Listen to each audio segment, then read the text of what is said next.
So Marty, you've built a really powerful legacy in Glendora.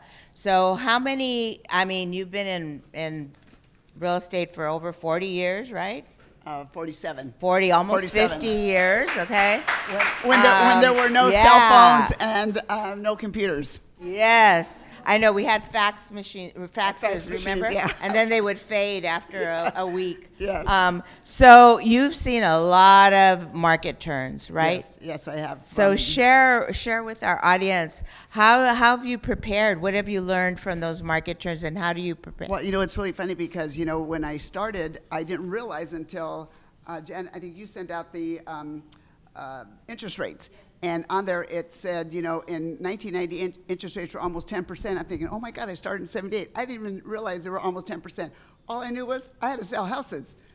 And then in 81, 82, 83, they were 18, 19, 20%. And so when you guys complain about interest rates, you guys have no, you guys don't have a clue. Don't have a clue. And then in 1990, the market went down to 1997. In 1997, the market went up to 2007, propelled by stated income loans. And then 2008 took another nosedive to 2013, 2014 roughly. And then, we went back up, and then we went through COVID, and then now the market tightening up now. So, I've been through all these markets, but you know what? The one thing, I've been a top producer in all of them. That means I know how to sell in any market. Awesome. So quit complaining about the interest rates. You guys have no clue. So obviously you did not become successful overnight.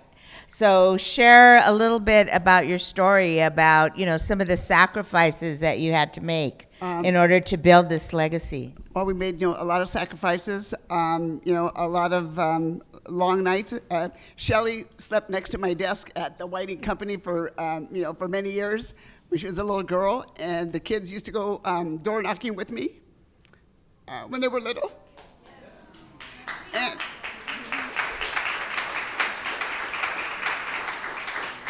And so, I worked 7 days a week for a long time. I can't even tell you how long. And that was really, I didn't see it as a sacrifice. I felt as something that I owed my family to make things happen for them. Because I'm one of 11 kids raised in a 2-bedroom, 1-bath house. And, you can't miss the things you never had. So for us, that was normal. I mean, going to Catholic school for 12 years, all 11. My mom had 11 kids in 15 years. So, when you think about sacrifices, the sacrifices that they made for us, and then the sacrifice I made was like nothing compared to what they did for us. And they sent us to Catholic school for 12 years. It's like, how do you do that? You know what? You make the sacrifice. I don't know, it just happens. And then me working with my kids and, working 7 days a week. And then pretty soon I got a housekeeper, and then she helped me with the kids, A girl came from England, so of course I have to have, the English housekeeper. Yeah, the nanny. And then I sponsored her to come to the United States, and then I bought her a car, and then I let her live in one of my units so that I could, help my kids still be at their games, be ready for school and do all the things. But remember, I did it like a little bit at a time, being a parent for a lot of you, women here, because, we need husbands too. So Belinda was my husband, So, thank you. And then after that, I think what really probably taught me a lot to be able to break up my days was probably COVID. COVID changed things a lot for me. COVID made me realize that, I could go to Newport Beach on Saturdays and Sundays and still work and be there, for my husband, because, my husband's 88 years old, and he says, I don't want to go anywhere. He goes, I just want to go to Newport Beach.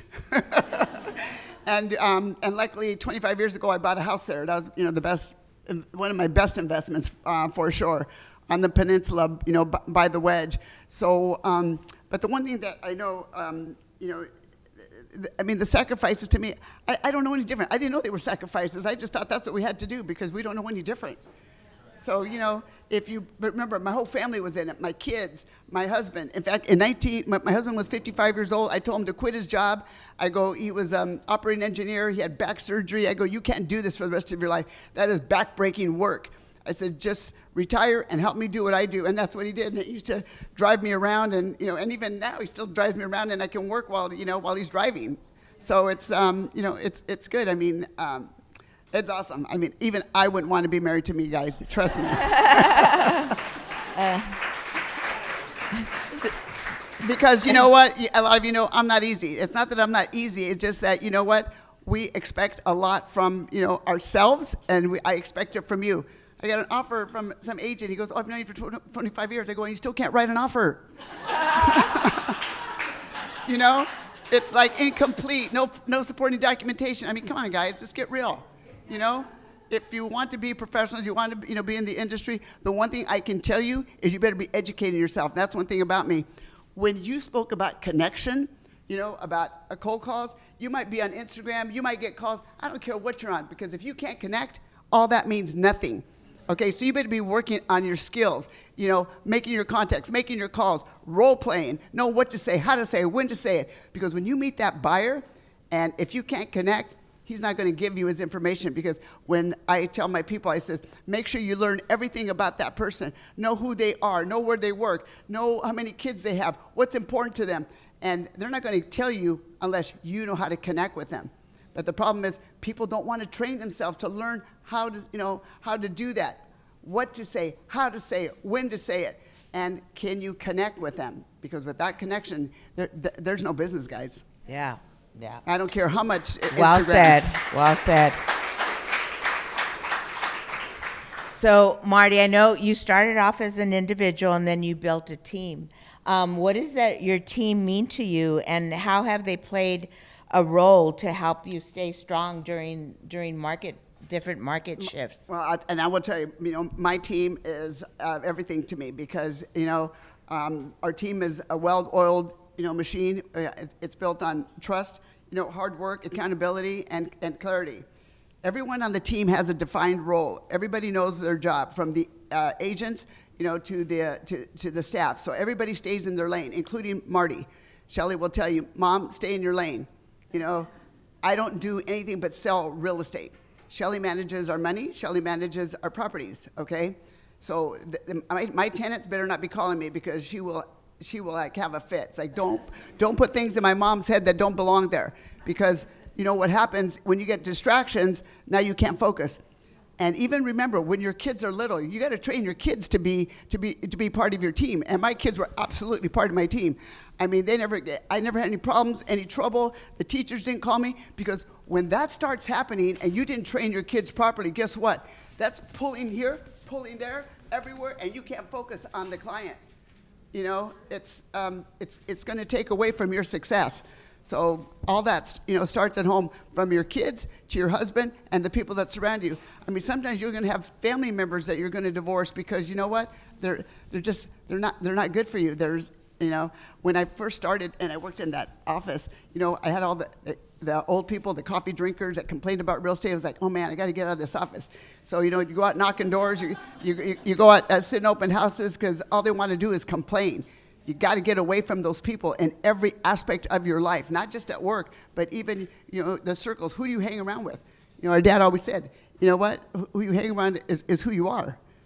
Yeah. And so if they're not have the same mindset you have, and they're not going to be happy for you either, to be successful. So for me, I'm just trying to learn, and I'm still learning.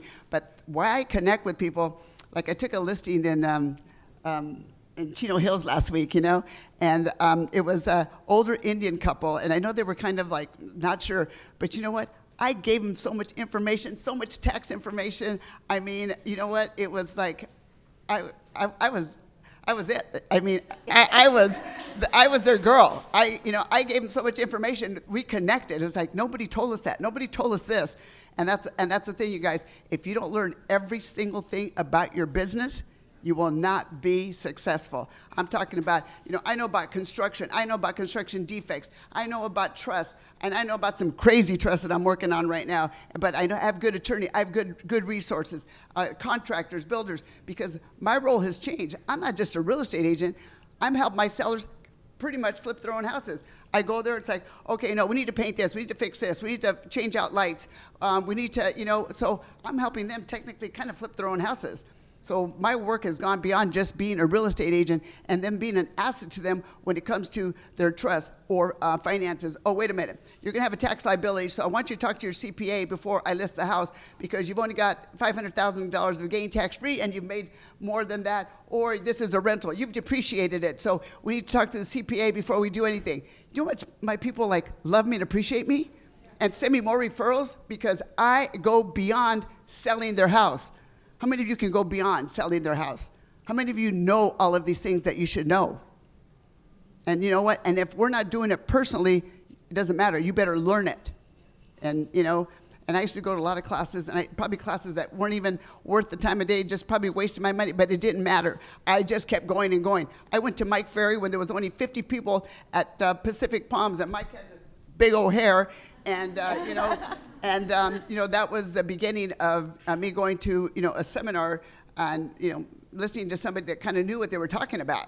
So and then I just kept going and going and learning, and whether it's taxes or things at the board or talking to tax accountants, and I've got I've developed some really good resources, people that can help me and help my clients, because sometimes they don't have their own tax people. So you want to develop your group of resources that you can pick up the phone and call you, because let me tell you, there's a lot of them, I'll pick up the phone and they will jump when I call because I've given them all a lot of business.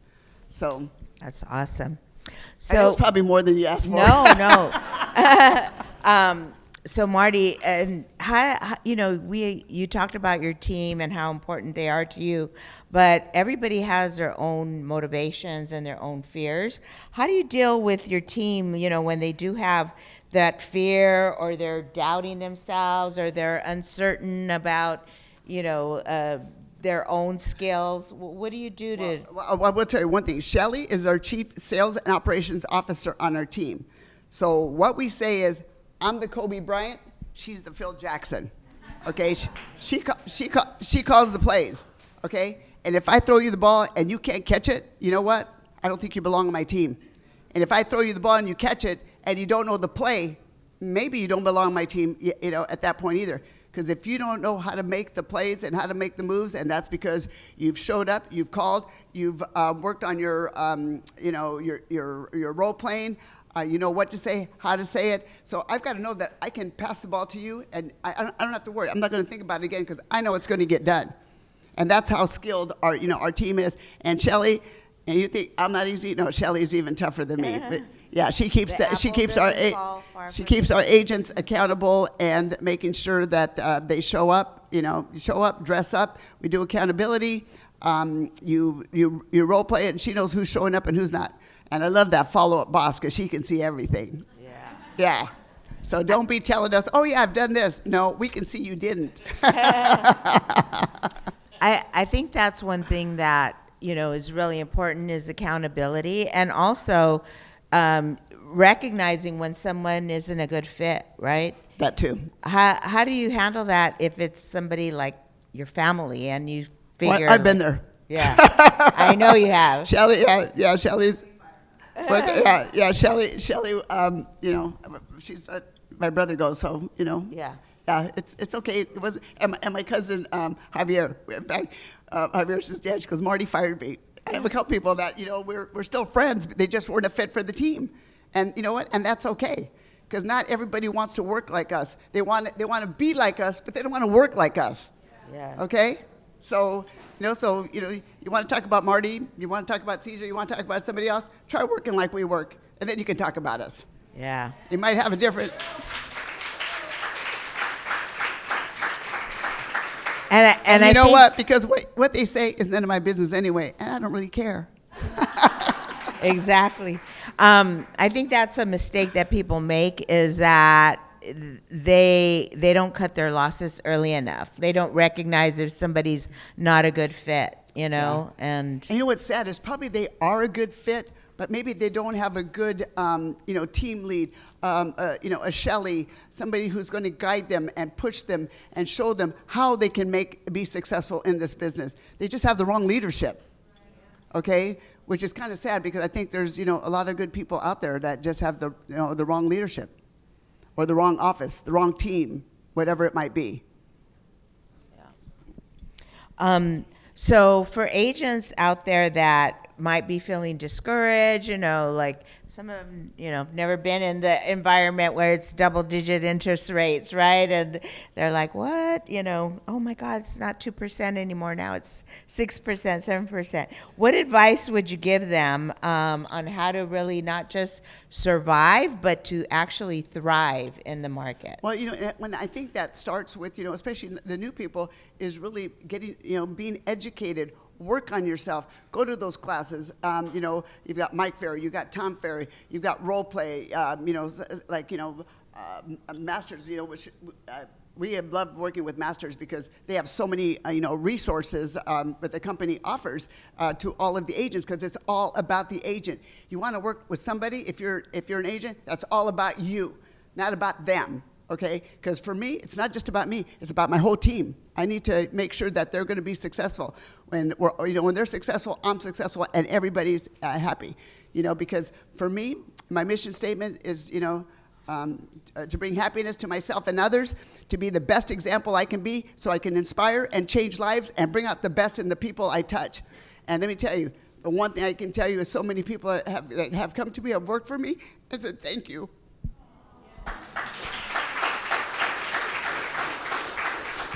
Amen. Amen. So, I'm going to ask the same question that I asked the other gentleman. What has been your proudest career accomplishment and personal accomplishment? Career, it's, doing what I've done. Oh my gosh, I have met so many people. I have been so many places. And because I've met so many people, I've been able to help my other clients from some of these resources, that has been amazing. And not just in real estate, I'm talking even, in medicine, with City of Hope, and because, I do the blood drive. So if you guys could all come out to my blood drive, I'd appreciate it at City of Hope. And actually, we bring the truck to my office, and we do it there every 3 months. So I would really appreciate it. So, and then with my kids, what I've been able to do for them, and we work together. So, I'm 74 years old, guys, and I'm still I'm still loving it. I'm still doing it. And I get to work with my kids, and I get to see them every day, and it doesn't get any better than that. So when people have said, when I'm going to retire, sorry to disappoint you guys, I don't think I am. So, yeah. And you know what? Nobody can fire me but me. And who can do this at 74 and, and do what we do and make this much money? Yeah. Okay? Yeah. So remember, don't let anybody, remember, only you can fire you. You decide if you're going to keep working, if you're going to keep making money, and if you're going to make a lot of money. Decide how much money you want to make. But make the plan, make the goal. I have a personal goal now, because remember, do you remember when we had 200 to 300 listings in Glendora, San Dimas, or Laverne at one time? What do you have now? You have, here we have probably, it's up to 75. So we don't have as many transactions. So my personal goal, just me alone, I have to get 8 listings a month. So, and I remember when I used to be like 12 listings a month, that was my goal. But now it's 8 and working with the team to help them, put transactions together as well. So set your goal. Don't fire yourself. Start learning. Start, whatever class you need to take. Are you with the right organization? Are you with the right team? Are you surrounded by the right people? Okay, because I'm surrounded by great agents that work with me. My team, my daughter and my partner Jasenia, who's been with me 21 years, and Lori, one of my agents on my team, has been with me 29 years. Jamie, who is marketing and works on our follow-up boss, has been with me 18 years. So I have a lot of longevity on my team, and that's what you want. That's what you want to keep, because you don't have to start over, because you have to retrain. It's it's rework. You don't want to rework either. But make sure you're on the right team. What about any of your grandchildren in the business? Well, my granddaughter just got a real estate license, but actually she's an estimator for big steel companies, so I don't know what she's going to do with that. But whatever she wants to do, she's my grandkids are badasses. They are. Awesome. Yeah, they are. The apples don't fall too far from the tree. Exactly. Exactly. I have twins that moved to Arizona. One is a firefighter, and the other one is the estimator for a steel company. And then my other granddaughter, her wife is actually, she just released an album, and they're doing amazing. Yeah. Awesome. Yeah. Awesome. And they bought a house 2 years ago. Awesome. And we didn't help them. They did it all on their own. That's So great. Yeah, they're awesome. Yeah. So, so final question, Marty. What, what if they're sitting here looking at you? What are the 1 to 2 things you would say they need to do immediately in order to, energize themselves and their business?